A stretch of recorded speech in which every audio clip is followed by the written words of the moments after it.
Hi guys, Tito Sed here. And right now, we're in Japan. I'm here with my father, my brothers, and my wife. You may see me showing some clips of them in the video. We still have a lot of places to go and a lot of places to eat at. Right now, we're just going to our Airbnb to drop off our luggage and get some rest. And then we'll go to the places that we want to go. So this will be a two-part series, which in the first part, we will show Osaka. The next part will be our tour at Tokyo. For now, like, share, and subscribe if you haven't already, and click on the bell icon so you can help the channel grow further. Sit tight and relax and enjoy the video.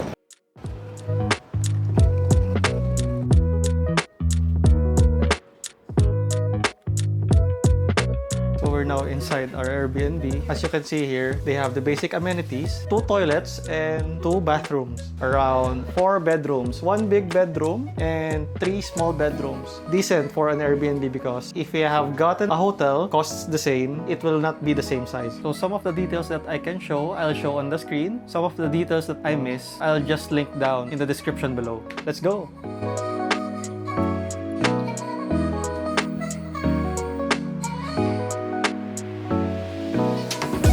First meal of the day, either gyoza or the King's Fried Chicken of the Leguide Michelin Yogo. It was indicated that this is supervised by Michelin restaurants, but we'll see if they taste great. King's Fried Chicken.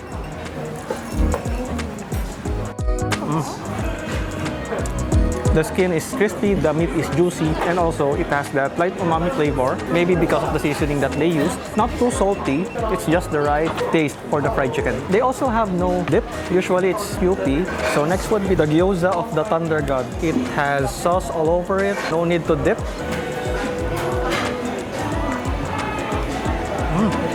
It has that porky veggie feeling, also a starchy texture as well. The soy added some light umami feel and tang to it. Last one for now is the takoyaki with the shrimp. This is the shrimp on a stick. It has that slight seafoody and sweet taste. This is the takoyaki itself. There are tiny bites of octopus inside, the slight taste of bonito flakes. The bonito flakes is full of umami and also the slight sweetness of the sauce and the tang of the mayonnaise. So overall, taste, I think, because they are told to be Michelin, it's not too good. So just to cleanse my palate, my dad bought some Roy's Nama chocolate. That is matcha. Oh. It's milky, it's chocolatey, melt in your mouth, but you still taste the earthy, bitter taste of the matcha. Okay, so how's the matcha? It's sweet, no earthy taste. It should not be sweet.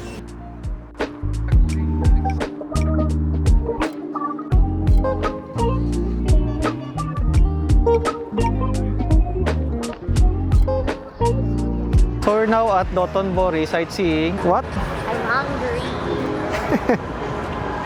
And find out where should we eat later.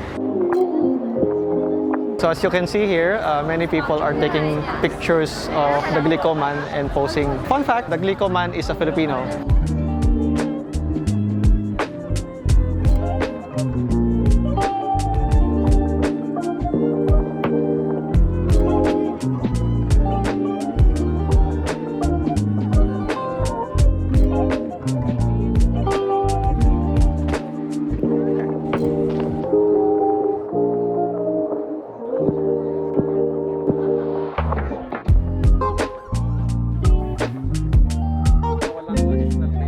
Inside Ramen Dotonbori. So I ordered a tonkotsu-based ramen, which is spicy. First, let's try the broth. Wow. The broth is creamy, it's milky, it's very porky in taste. It has some nutty flavor, maybe because of the sesame seeds, but really, it's a big step up from Philippines-made ramen. It's just the broth. So let's try the noodles with the menma. Menma is bamboo shoots.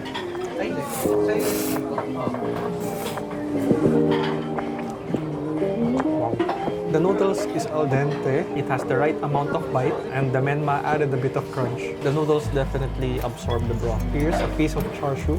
It's already broken down because it's really tender. It's already gone, it's melt in your mouth. Still very porky, tender really. Okay, let me just open up this egg. Wow. That eggy taste together with the broth, yeah, it's just perfect. Okay, so I was curious because outside there was a signage pertaining to black steamed pork bun. So I ordered 1 piece. Wow!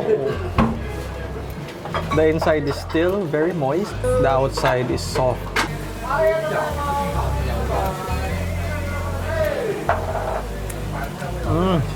Slightly acidic, slightly salty, but in a good way. The porky flavor is really good. The meat is so tender. The bread, it's so moist and so soft when you first bite it.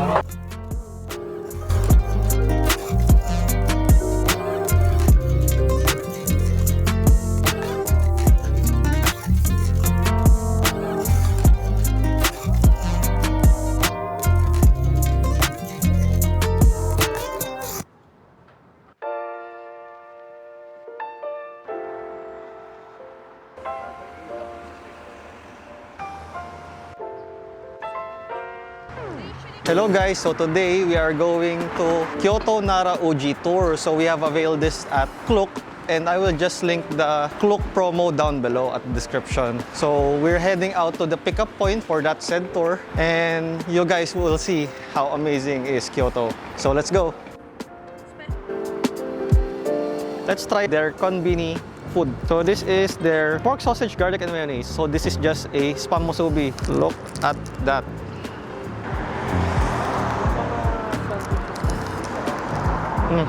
Decent but weird because the rice is cold and also the spam is a little chewy, salty, slightly sour because of the mayonnaise. Overall decent. For the drink, it's just Tropicana. It's available in the Philippines, but this is in Japan. Oh, that's sweet. Sweet orange juice.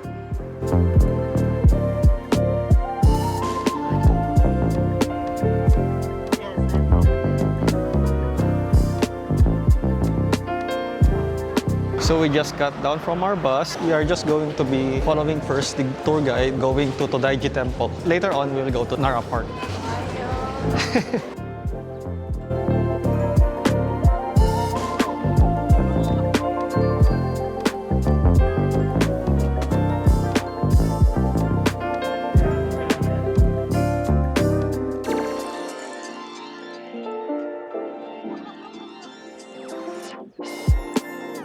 Nay.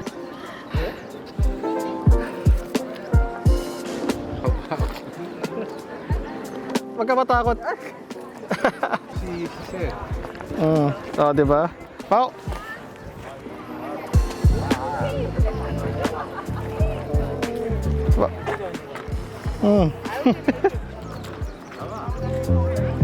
Hands up. Yan. Okay. So,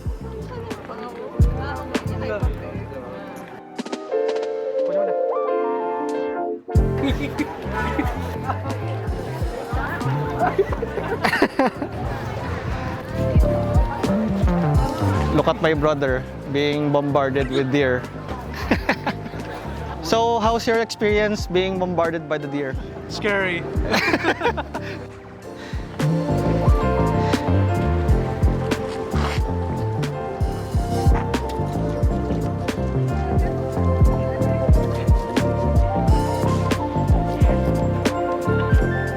So we're now back at the bus and we're going to Uji.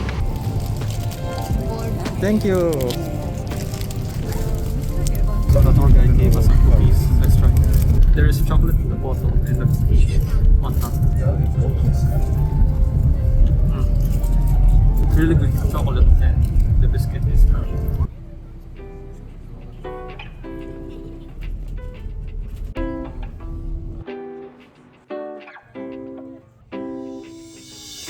So we're now at Uji. I think my wife is gonna enjoy it here because this place is full of matcha. Oh, by the way, I forgot to tell that the cherry blossoms here are more blossoming than ever. You can see here, there are many cherry blossoms and sakura trees.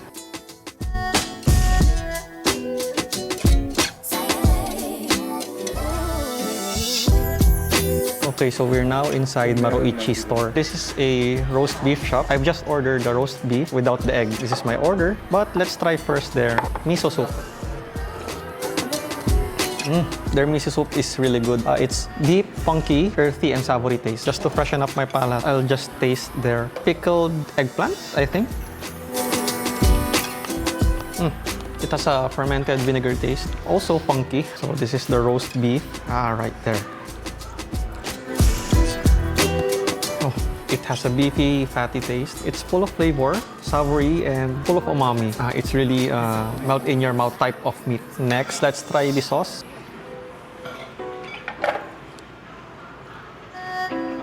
Wow, it added that soy taste with a slight sweetness to it. Okay, last one. I think this is wasabi, this green one. So let's put a bit on top of the roast beef with the rice.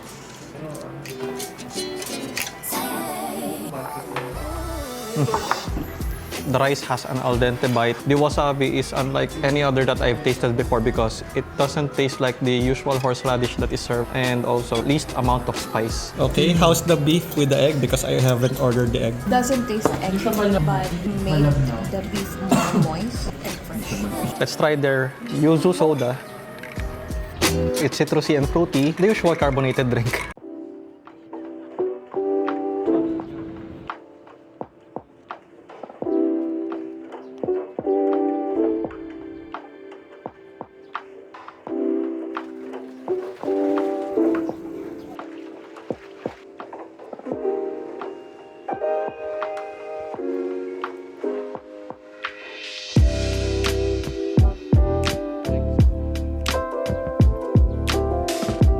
Okay, so we're right now at Matcha Town. The smell of tea and matcha here is immense. Some tea. I'll just show you. They also have this one at another place. This one.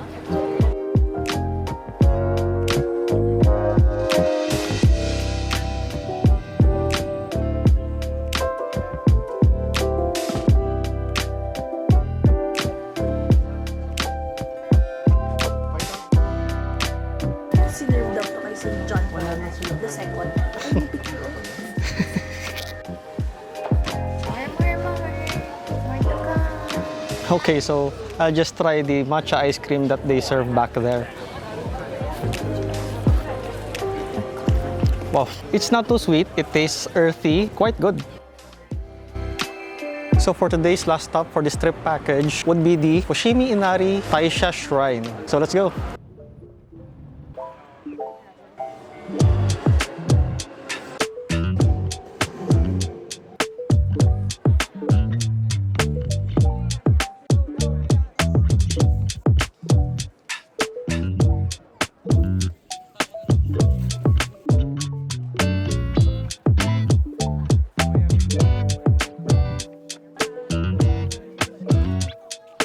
Wow, there's too many people. Very exhausting. Oh my god, there's a ceremony.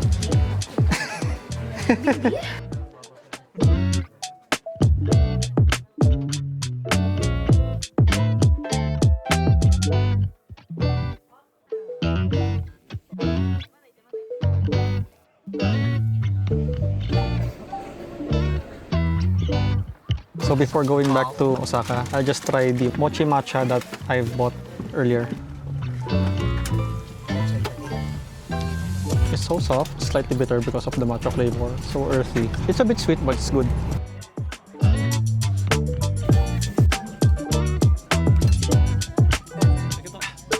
We're now at Season Osaka at Kuromon Market to have our dinner. First, I'll try their salmon sushi without the sauce first.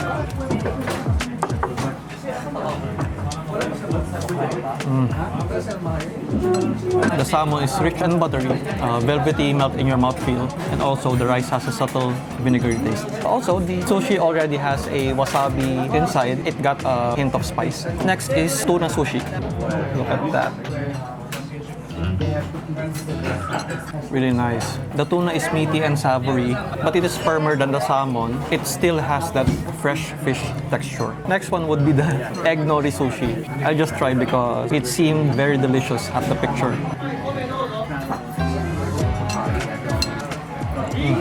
The seafoody umami taste of the nori, together with the fluffy texture and the subtle sweetness of the egg, it's a harmony of flavors. So let me just try the tuna sushi with the soy sauce that they have. Just a bit. This is the correct way to dip sushi. The saltiness of the soy, acidity of the soy sauce has complemented the overall flavor of the sushi. So let me just try this ebi tempura that is from my wife's order.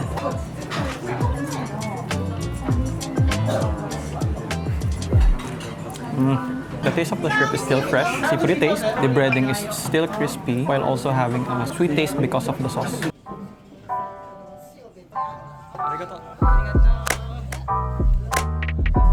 So just a testament of how good their sushi is, I ordered the second round of the same sushi that I've eaten earlier.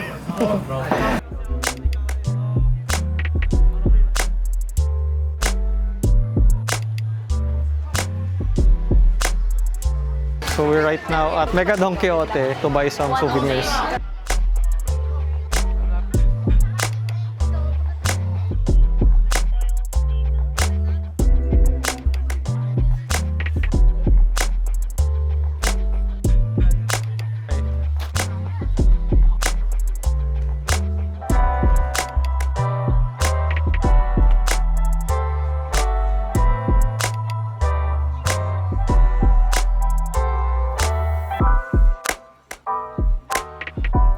They got here a really long line and it's insane.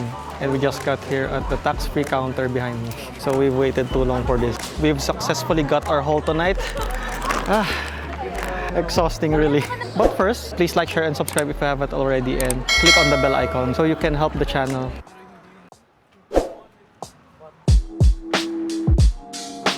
Ohayo! Today we are going to use the Osaka Amazing Pass that we have availed through Klook. We can travel around 40 plus destinations throughout Osaka, and we can also use their train lines. So I can link down the Klook package that we have availed in the description below.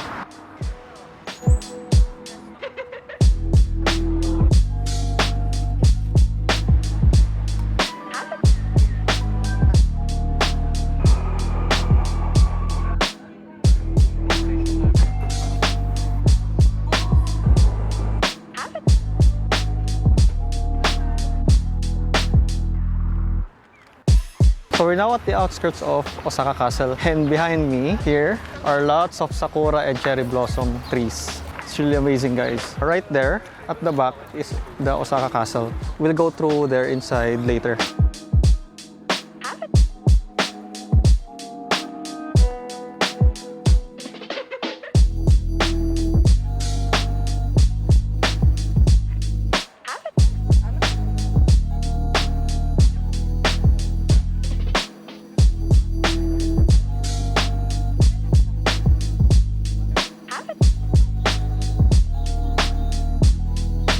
Apparently there is a really long line for regular tickets, so luckily we have the Klook tickets.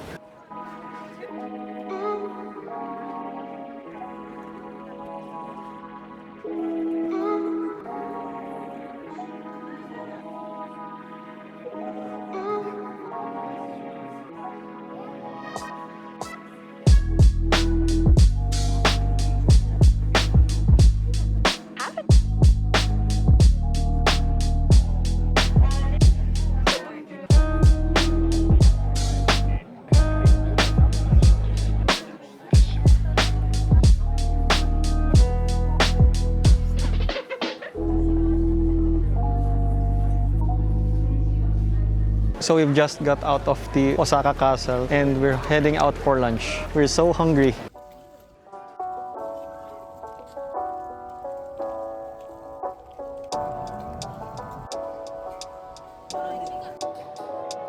So right now we're inside Hidezamurai. This is a ramen restaurant nearby Osaka Castle. There are establishments here that also sell food and other souvenirs. What we've ordered here is the special umami pork ramen. We've paid this through the vending machine. Here's my special umami pork ramen. So first, let's try their broth.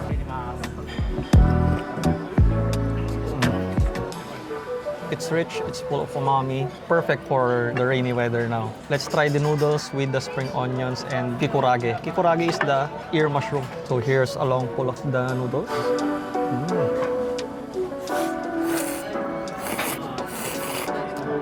The noodles are just right, it's al dente, and also it has absorbed the broth. The karaage and the spring onions added a bit of crunch. Look at that chashu. So fatty.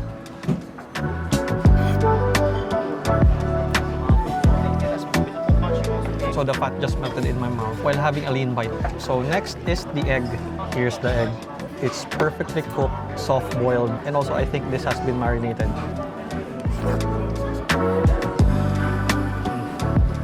That eggy flavor with the broth. It's perfect. Next, let's try their chicken karaage.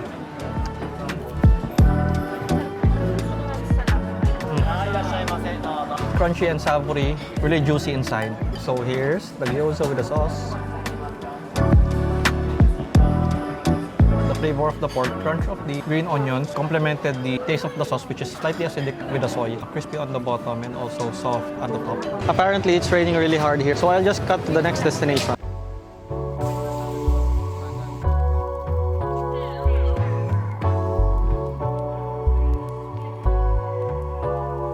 Okay, so we're now inside the building of Umeda Sky Observatory. So we're going there right now.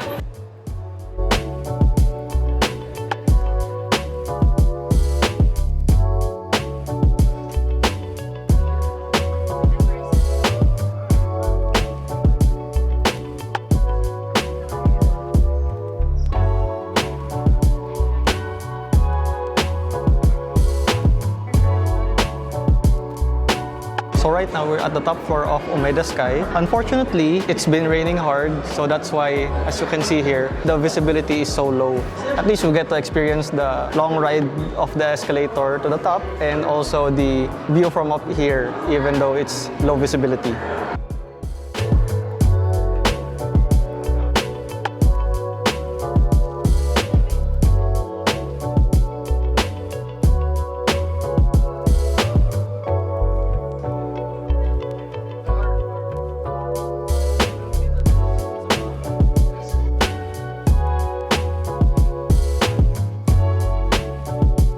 So we are at the top of Umeda Sky and we are just trying to get our money's worth. So this is the view of the city and it's so cold and windy out here.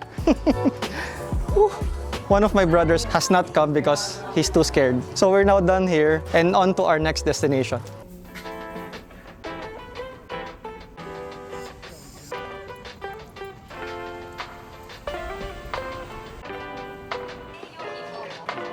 Okay, so we're now inside Yodabashi. This is like a department store with full of gadgets and also other items such as cosmetics and other merchandise such as clothing and also food, but we will not eat here. Unfortunately, but luckily, we haven't bought much items here at Yodabashi, so saving us from expenses.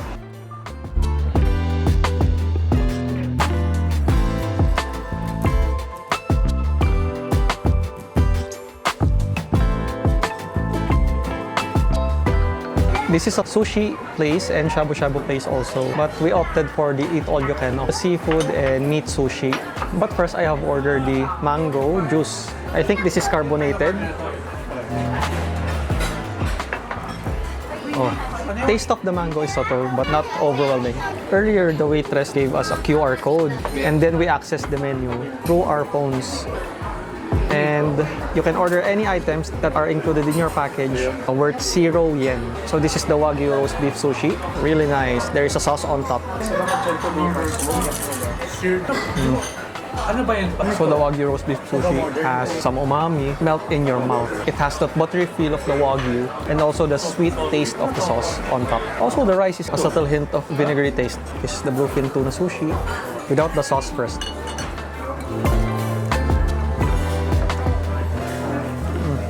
So the bluefin tuna is richer and fattier than the usual tuna and also has that mineral-like taste. Let's try the bluefin tuna dipped in soy sauce.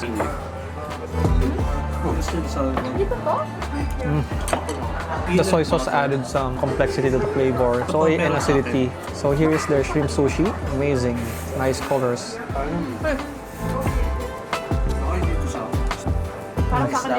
It still has that raw shrimpy taste with a subtle sweetness and briny flavor.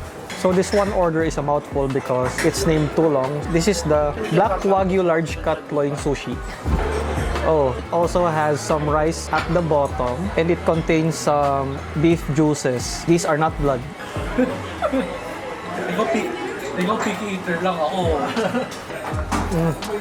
The black wagyu has just that delicate beefy taste, super buttery, very, very tender. A bit of wasabi inside that adds to the spiciness of the dish. This has a long name, so I don't remember anymore. This is like baby rice wrapped in a beef blanket. Let's try this red shrimp. I think I'll need to remove the head first, without the head. This one tastes a little fresher than the normal shrimp. It has that seafoody taste, more briny flavor. The texture is more mushy. So this red shrimp is already red, so it is not cooked. This one is raw. So I ordered some meat wrapped gunkan with salmon roe. So this is a warboat shape.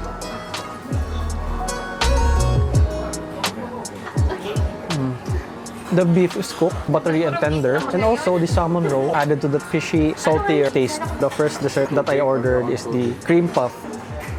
Oh, wow.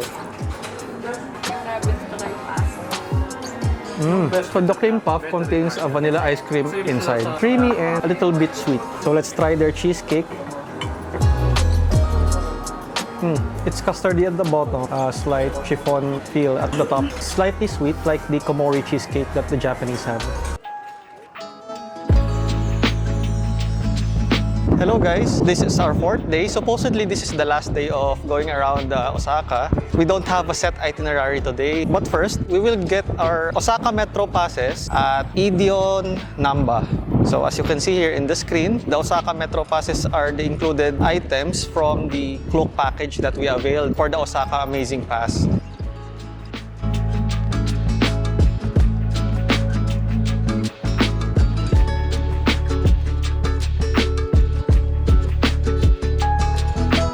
Okay, so we're now at Namba Shrines, just a walking distance from the place we went to earlier. As you can see, there are a lot of tourists here.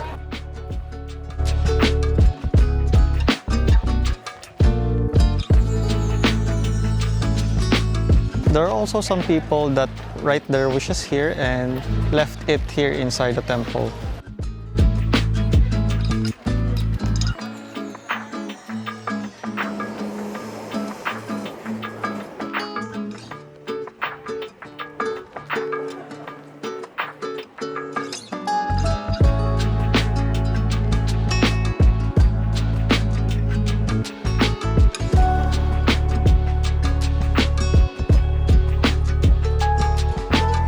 Okay, so we're now inside Unagi Kushiyaki Izumo. Earlier, there was a really long line. Luckily, we got inside around the 20 to 30 minute mark. It's really funny because every time some people gets in, they sound their drums. Whenever people get out, they also greet them goodbye. So what I'll order here is the eel with fluffy omelette rice bowl, which has an option of choosing whether the rice is regular size or the half size. Also, my wife will order the beef and eel rice bowl. I'll just taste a bit of the beef that she will order. So my wife borrowed some blanket from the staff because the cold air goes in through the main entrance of the mall. So look at her. Okay, so my order has arrived and here's my bowl of unagi with omelette. Look at that. The omelette is also jiggly. So let's try to taste eel first.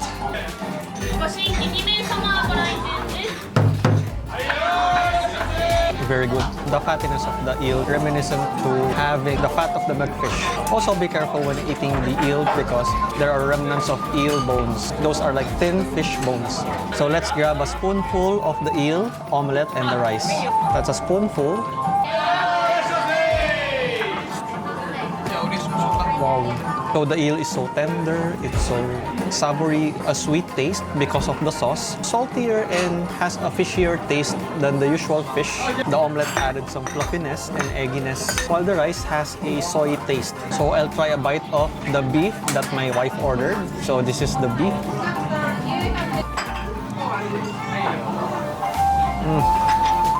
really buttery, beefy, and tender. The beef is also slightly sweet. Maybe because they also use the same sauce that they use for the eel. I don't know. After having some lunch, we wanted to find some dessert. So we saw this supermarket that has some food places inside. We opted to buy the cheesecakes from one of the establishments. So one is the burnt Basque chocolate cheesecake, also regular Basque burnt cheesecake. This one really nice. It has the creaminess of the cream cheese and also the smoky and slightly burnt flavor of the top. Next is the chocolate burnt Basque cheesecake.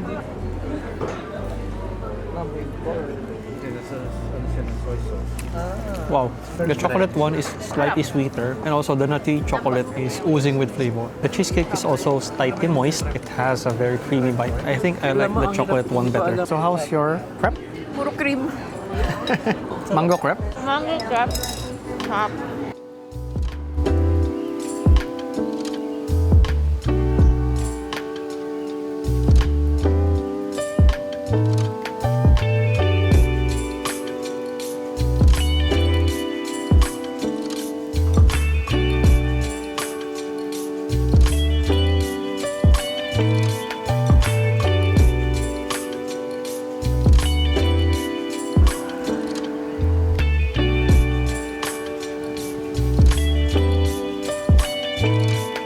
Ano yan? Hindi na sa airport kasi. Pagod na ako.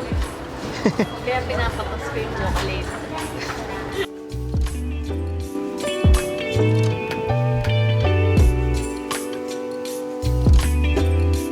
We stumbled upon shop after shop of knives. I'm thinking about buying one Japanese knife, but maybe it's a rabbit hole that I do not want to get in.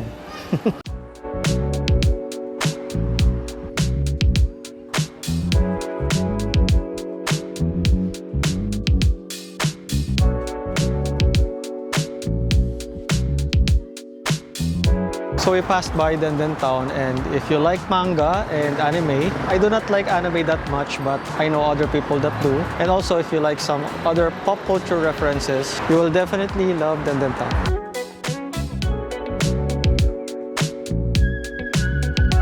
Okay, so we're inside Mambo to have our dinner. This is an okonomiyaki and yakisoba place which is nearby Kuromon Market. I have ordered a pint of asahi. So this is the pint of asahi. Really nice flavor of Japanese beer. A malted hop, a slightly refreshing dry aftertaste. Okay, I've got my order of yakisoba and pork okonomiyaki. So let's grab a portion of that yakisoba. As you can see here, they have griddles on each table. You can cook or heat the food by yourself. So I think this is beef. It's a piece of that octopus.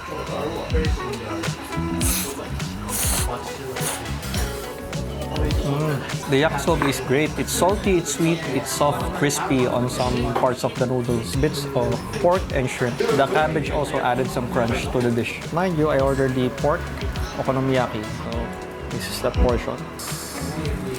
It's still hot.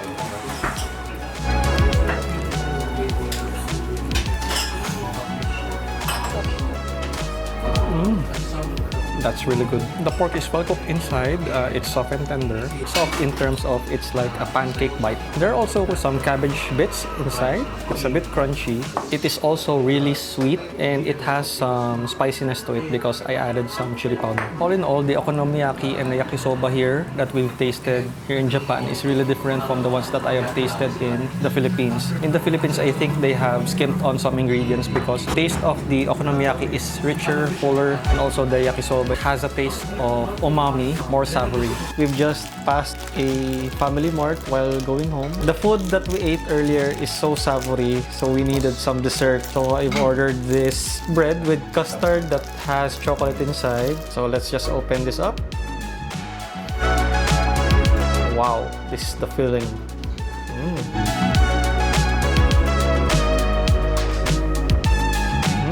Bread is so soft, and also the custard filling has a light chocolate flavor. It's just subtle, not too sweet. Next is this. So they serve the milk here in cartons, just like this. Open up like this.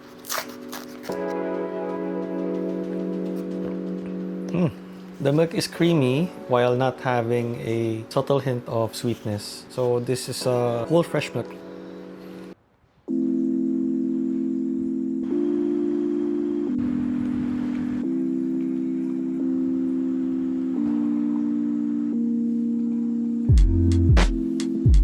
Okay, good morning guys. So I eventually gave in because I know that I told you guys yesterday that I will not go down this rabbit hole, but right now I just bought a Japanese knife. I opted for the stainless steel one because of the preference. When I held the knife at my hand, I fell in love with the knife. They also have some accessories inside like whetstones, knife containers and the such. I just went along and bought a whetstone so I could maintain my knife. That's that.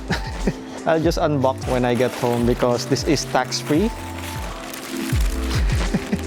So I'm just waiting here right in front of Sakaishi Monji Mitsuhide. I'm waiting for my wife, my brothers, and my father. So this is the last day of our trip in Osaka. And I have mentioned earlier in this video that this is a two-part series. Please like, share, and subscribe if you haven't already. And click on the bell icon so you could help the channel. This is Tito Sed signing off for now. And until the next video. Thank you guys!